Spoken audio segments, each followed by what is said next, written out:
me again. Well, this is a video I didn't really want to make, but unfortunately it's just one of those things. Now some of you may be wondering why I haven't put many videos up lately. Well, at the moment I'm not in the best of health. For those of you who don't know, some of you do because you're friends of mine on YouTube, I have been getting blood where I shouldn't do over the last month, and I've been seeing the doctors, and I've done all sorts of tests and such like, and I haven't got any definitive answers yet, but the only things that have been ruled out, of course, is prostate and bowel cancer. Excuse me. So, from that point of view, things aren't that wonderful health-wise. We've got nice weather, and I'm prevented from riding at the moment because I just feel too tired at the moment, and also I've been getting bouts of pain as well, abdominal pain across here. So. But yeah. Anyway, Ainsworth Rider, he said to me last week, he said, "Why don't you do another conservatory video, because we like them." And one or two other people said, "Oh yeah, we like those." So fixed the camera, so I'm doing a two-wheeled Willy, and doing another indoor film. Where am I now at the moment? Well, as you know, the Classic 350 project has been buttoned up. I have tested it. As I say, you need to head over to Ghost Rider Scotland, who's done an identical tune-up on his Classic, and see how that works up and down the hills and on overtakes and stuff like that. He's having a marvellous time up there in Scotland with his Classic 350 with the Kent Cam, and another member of the Crazy Kent Cam Owners Club just recently is Glyn Owen, who did, I think it was episode 15 of his renovation of the Classic 350. He's just fitted the Kent Cam to the engine while it was out and in pieces, and which kind of makes sense, and to do it then. And so when he has fully resurrected the Classic 350 he's working on, it will already have that extra 23 horsepower. Or I say extra, complete 23 horsepower rear wheel. My last video that I did in the garage, outlining the tuning parts and why they were put on and whatnot, has done really well. It's been one of my most popular videos for some reason. It's amazing how people are quite happy to watch half an hour of some old guy gabbling on in a garage, but there you go. So that's fun. Now you can tell the weather's a bit warmer today because I don't actually have a hat on at the moment, so that's good. The sun's out today. What else has been going on? Well, poor old Meteor. I reckon the Meteor is still sat in the back of the garage on the old tender, battery tender. Hasn't gone for a ride yet either, so I am getting withdrawal symptoms of not being on the bike. I potted around doing a few bits and pieces with the model railway. Been testing new locomotives and streamlining my fleet of railway vehicles and stuff, distilling it down to something a bit more sensible. What else has been going on? Well, as I say, I've been keeping myself from going crazy by watching everybody else's videos, and on the one hand, seeing the rides out that people like Saddlebag 73 Ian use, Tiger Ness, John Pawson, Coast Rider Scotland, who I'm good friends with, and yeah, hang on, this screen nonsense. I keep forgetting to reset the screen is there to so I know how I'm framed. I keep forgetting. Yeah, Coast Rider, yes, Bruce up at Coast Rider Scotland. He's keeping me amused with extra train videos as well, so that's nice. Who else? Right there, on the railway side of things, there's a couple of channels I'd like to point out to you. There's Don Coffey, who does cab ride videos all over, sort of north of England and whatnot. Some of them are passenger train cab videos, some are Class 66 cargo, freight train videos, so that's worth watching. John Pawson has been doing a series of shorts and other little films on Nottingley, where he lives, of the railway depot there, and that's been quite amusing for me. And the other channel that's worth checking out is Ben Elias. Ben Elias, that's Elias, I think, Ben Elias. And his videos, I believe he is a driver on a Class 66, and also just of late, I believe he's been doing new measurement train. And those are cab videos as well, and they're really good. So if you want a bit of railway content, and more importantly cab ride videos, then those three channels are worth, well, the two channels, Tom Coffey and Ben Elias for the cab videos, and the other little videos, go and check out John Paulson, which, as you know, he's one of our biking fraternity, but when he wasn't able to get out on his bike because of the weather, he was doing railway videos as well, so that's nice.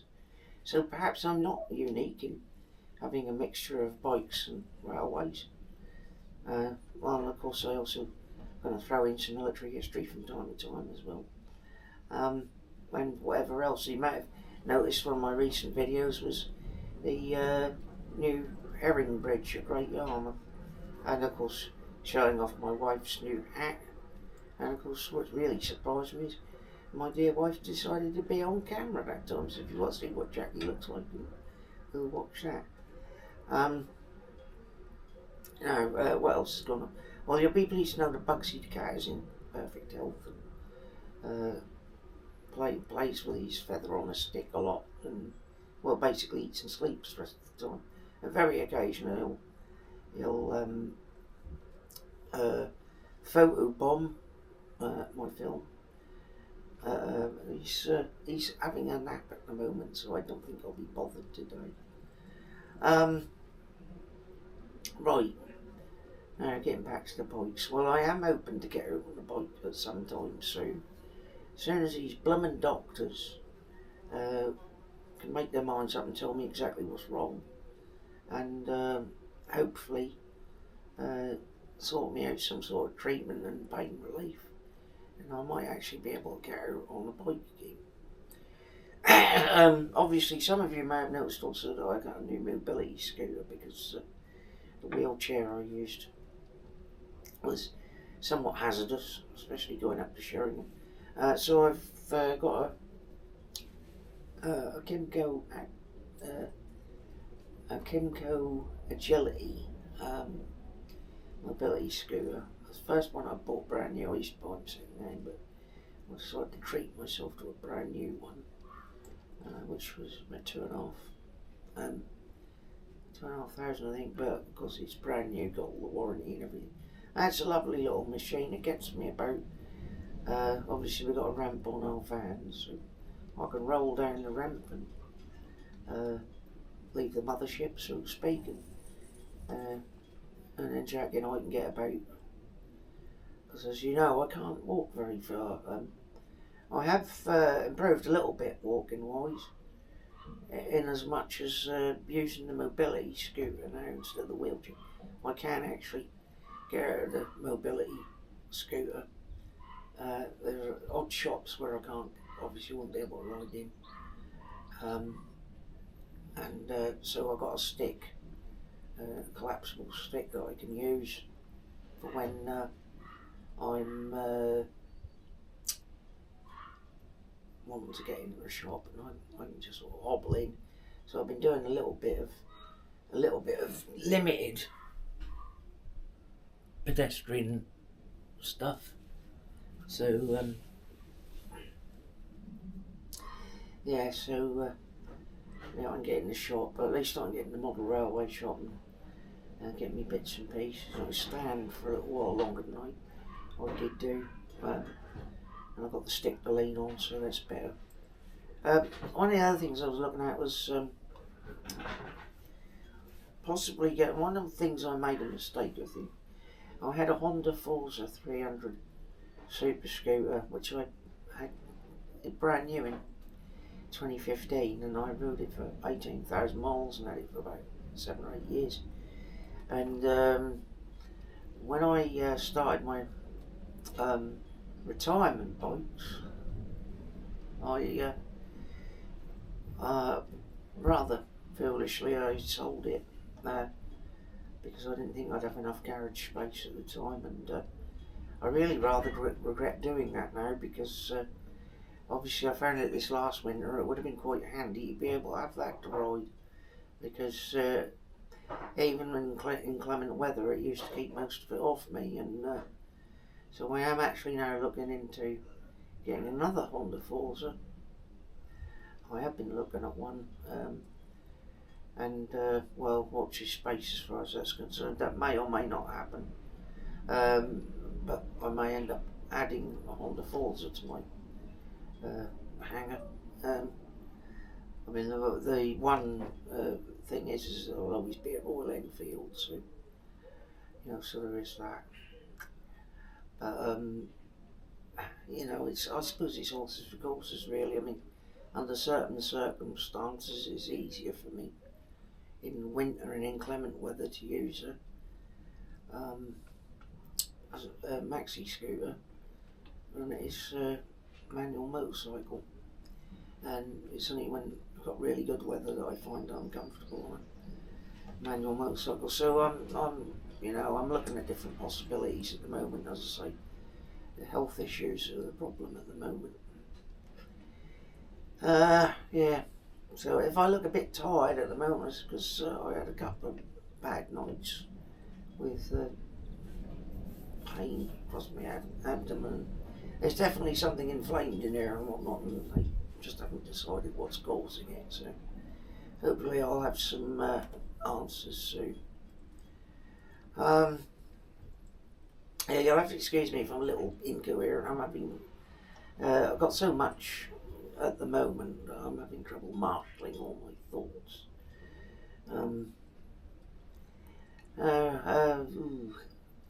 Yeah. Oh well. Anyway, all this business of health and my lack of health at the moment brings me back to the all-year motorcyclist and the distinguished gentleman's ride out. If you haven't done so already and can afford to, please go over to the All-Year Motorcyclist channel and donate something to his collection for distinguished gentleman's ride out. It's a cause, of men's health that is very close to me at the moment. And when we do have these health problems at a certain age, I certainly think it helps to talk about it instead of suffering in silence.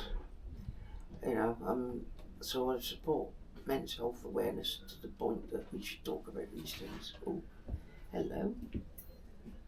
Oh, thank you. My dear wife has just brought me a nice cup of coffee. Anyway, it's a bit hot yet. Anyway,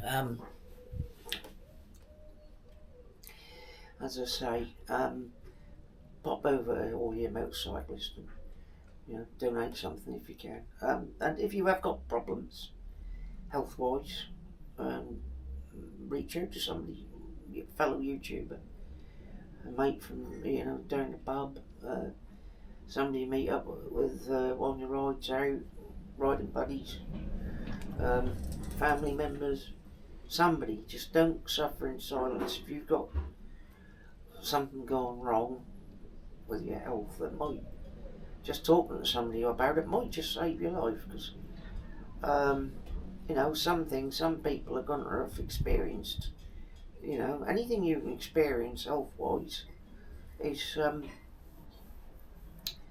something that somebody else will have already experienced, and you'd be surprised how many people around you will say, "Oh, it's funny. Oh, it's funny you should mention. Oh, I had a problem with that, and I did this, this, and this, and you know." And also the other key to these things is getting it early.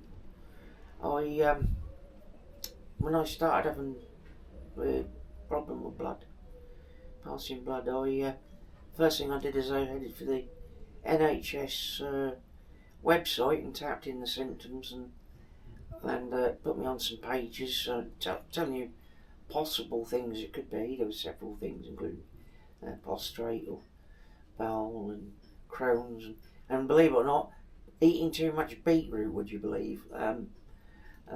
Because it just disguises your emanations, if you know what I mean, which has made me laugh. And unfortunately, that was the one that I was able to knock off the list straight away, because I don't eat that much beetroot. So don't get me wrong, I like a bit of beetroot, but not so rare as not to cause me any problems.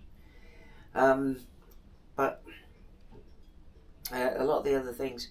Now, I'd already been for bowel screening just before Christmas, I think it was. So that was fairly quickly rolled out. Although now the doctor's gone and said he won't go back and look at the scans in case he showed something else they missed. Obviously I went to the doctors and they'll finger up the bum thing, and not prostrate, not hemorrhoids. So there we go, that's two other things ruled out. Of course, Crohn's hasn't been ruled out, and given my history of surviving sepsis, I suppose Crohn's could be a possibility, because it's an immune system reaction, and of course so is sepsis. Sepsis is an extreme immune system reaction, which can bloody kill you fairly easily.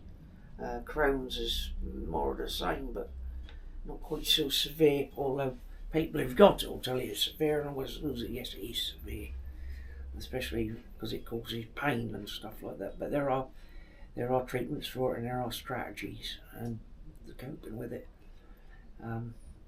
So if it turns out to be that, I'm sure the doctors will help sort me out on that. Yeah.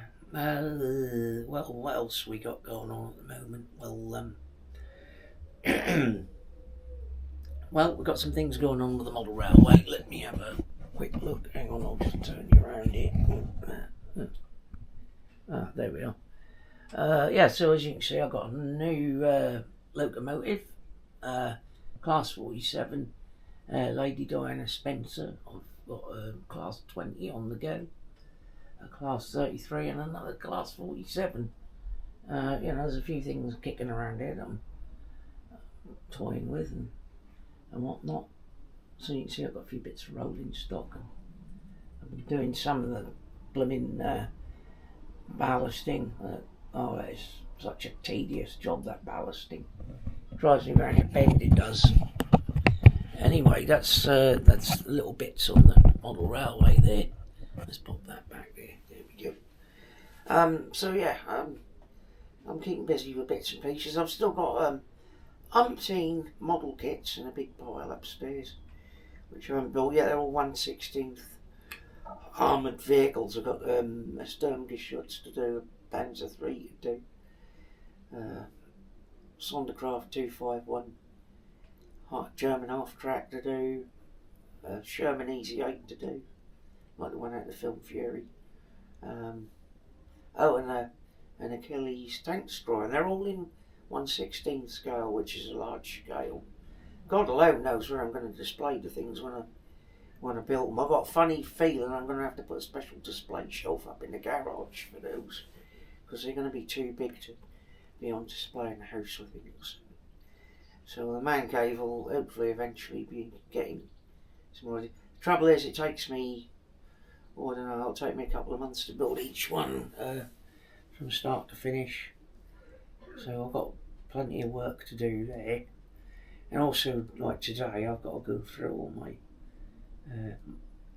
model kit piles and spare piles of model railway stuff and whatnot, and try and thin the collections out a little bit. This is the only problem when you do hobbies like this. You tend to end up buying stuff, and something that seems like a good idea at the time, something that seems like a good idea at the time turns out to have been a bit of a blind alley or whatever, or just not as good an idea as you thought it was, and then you end up with loads of extra stuff that you're never actually going to use.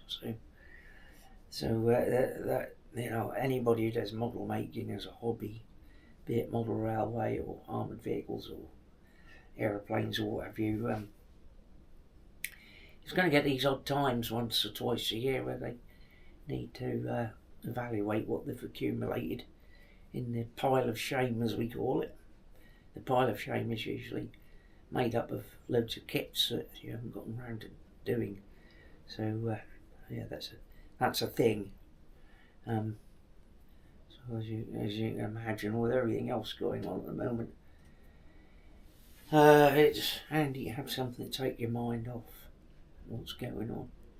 And what else did we do? Well, I've also been watching Martin Trafford and his just his local runs that he's been doing, and he also, everybody and their dog has done a ride-in review of the new Himalayan 450 liquid cooled, which leads me to believe that A, people like it, and B, it's probably a worthy successor to the original Himalayan, one of which I used to have. In fact, I had one just like Martin Trafford's, Blizzard, a white one. The only reason I got rid of it was because, first of all, as I say, I try to get off the thing. Getting on it was fine. Riding it was fine. It was a lovely ride. But when I'd get home, I'd try to get off, and my foot kept getting caught on the back seat, and I ended up falling on my arse, which was embarrassing, not to mention painful. So I thought, I don't want to do that too many times. Anyway, I also realised, of course, that wouldn't be very easy for Jackie to get on and off of, so that's pretty much why I went the direction of the J platform bikes, because they've got lower seats basically, and they're easier for wife to get on and off of. The other reason thinking about Forza is Jack used to love the old Forza. She used to be on that all the time, so that was right workhorse. But we could do a 200-mile day on that and still be as fresh as a daisy. So that's another reason I'm considering that. But anyway, yeah, getting back to the Himalayan 450, I look a nice bike. It reminds me, they used to say the original Himalayan, the 411, was like if Land Rover had designed a motorbike. Well, it's sort of like gone from Land Rover to Land Rover Discovery, or sort of thing. I think in that sort of aesthetic, which is nice. It's a nice looking machine. It certainly, I mean, I wouldn't say the old 411 was a bad looking machine. It was just very utilitarian and purposeful, which I think was a good thing, really. At the time, it was a machine very much of its time, but the new machine looks rather nice, and it's going to easily, it can easily take on the likes of the Triumph Scrambler, I reckon, because well, I haven't looked at both of them.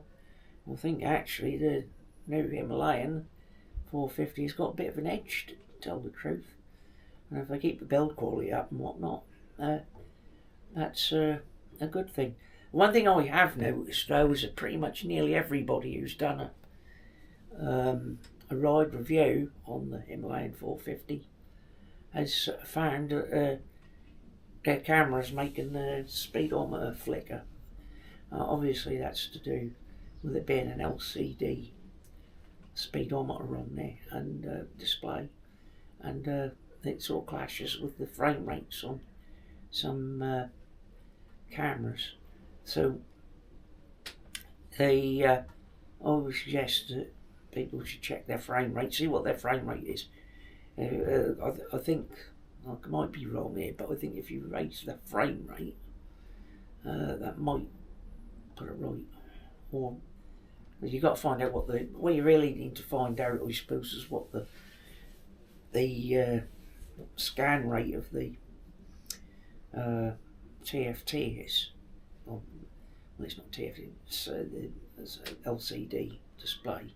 If you can find out what the scan rate of that is, and then alter your camera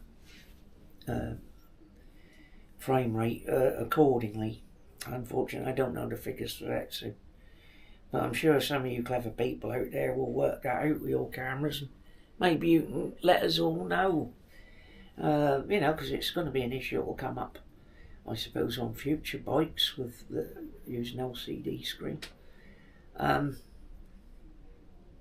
one point on the new Himalayan 450 I did like from looking at all the reviews is the fact that now the tripper is built into the same thing, and you can get a full sort of Google Maps view on the actual display. So that looks a handy thing, and you know, it's just a little step ahead of the tripper on the Meteor on the old Himalayan, so that's nice.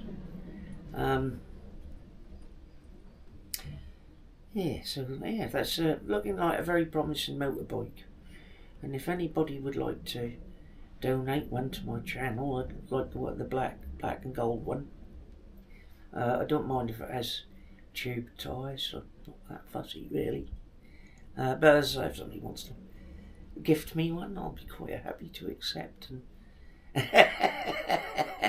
I never get anything for free on my channel.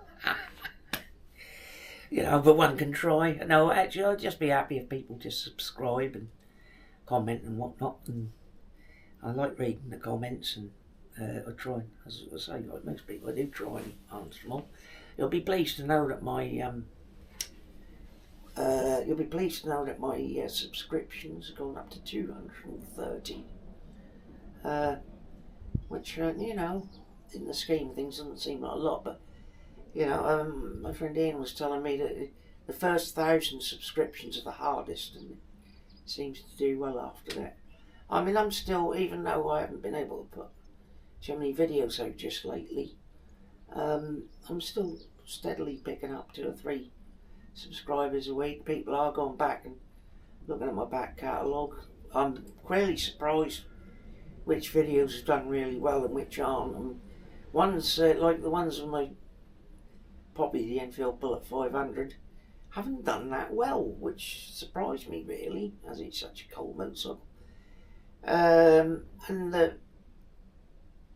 mean, obviously I haven't got much with done with the Classic 350, but the one of my most popular videos was my last year's little run around the villages on the Meteor, and I looking through at some of all my other videos that I did last year on the road ride outs, and it seems the Meteor videos are more popular than the Bullet videos, which I find quite amusing and a bit confusing as well, because I would have thought that the Bullet would have been the more popular, but there you go. I suppose, of course, the Meteor was one of the most popular selling bikes of 2021, I think it was. The Classic in 2022, so you know, you get these trends, I suppose. I'm most gratified to see that some of my subscribers are in India, which is nice. Not many in the States. I think I've got 2 or 3 subscribers in the States, one of which I think is Fuzzy Biker. He's very into his Royal Enfields and in fact other bikes as well. Over there in the mighty mini metropolis of Marnie, Iowa. Go and check out Fuzzy Biker's channel, because he's quite amusing. he has a sort of standard format. He does little ride reviews on different Enfields and Baxters.com. That's a motorbike shop he frequents, and they do like customised versions of the. Some of those are quite interesting, so it's worth taking a look. And another channel that I've often mentioned and I do watch avidly is Paul Henshaw and his little outfit, Performance Classics down in Llanfyrdr in South Wales, just at the foot of the Black Mountain. And he's got a very handy railway station there, and sometimes we get bonus. When he's out on his ride outs, we sometimes get bonus trains, but more often than not we get bugger off the dog. Now, for those of you who haven't seen, there's a dog that lives just round the corner from Paul, and when he takes a bike out on a test run, quite often that dog is there and parks and chases him, and it's quite, and well, I don't know what the dog's real name is, but we all take to calling him bugger off the dog because it's the first time it happened. Paul's sort of waving at it and going bugger off, so we bugger off the dog. Anyway, just go check Paul Henshaw's channel out. I mean, he's got a back catalogue of nearly 2,000 videos, I think. They're all of a reasonable length, and he's done road tests when he does work on the bikes, old Enfields, BSAs, you name it. Anything pre-1980 basically he works on, and some of them are quite rare bikes. I remember him doing some work and then a subsequent road test on an old Royal Enfield V-twin from the 1930s, I think. Very rare, so go and check his channel out. There's some real gems in there, and you will be watching his back catalogue for God knows how long. Now, I'll just explain just a little something. Paul is very, what should we say, utilitarian in his approach to photography, which is fair enough. So he straps the camera on. Most of the time you get a good view and whatnot. Occasionally you get the odd video where he's gone slightly retrograde view, let's say, but that's not more normally due to the stance of the bike than the camera work, really. But I mean, basically, Paul does a bare minimum of editing, so what you see is what you get. And another entertaining part of Paul Henshaw's catalogue is that he has got a playlist called Paul's Rants, and that covers all sorts of subjects, and it's basically, if something pisses him off, he'll come and do a quick video on it if he feels inclined to, which he does sometimes, and actually the results can be quite entertaining, so go check that out as well. So anyway, that's Paul Henshaw on YouTube.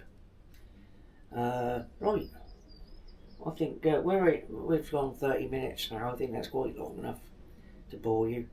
So I'm going to get my cup of coffee and potter around here a bit longer, and I'll catch you later on. So as I always say, keep both hands on the handlebars unless you're giving hand signals. Keep both wheels in touch with the tarmac at all times, except when you're off-roading. And above all, especially these days, be kind to people, okay? Anyway, we'll see you all for the next one. Bye-bye.